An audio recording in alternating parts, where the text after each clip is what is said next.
Alright, so the Jeep straight piped, right?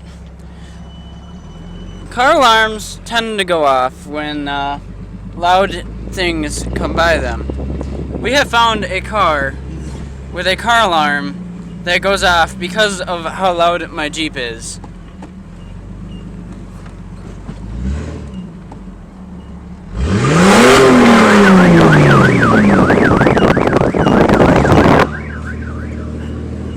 It's the greatest thing in the world. So funny. A Mexican in a minivan! Now we are going to our parts store.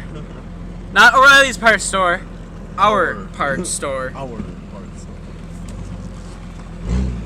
They turn brakes, rotors, and drums.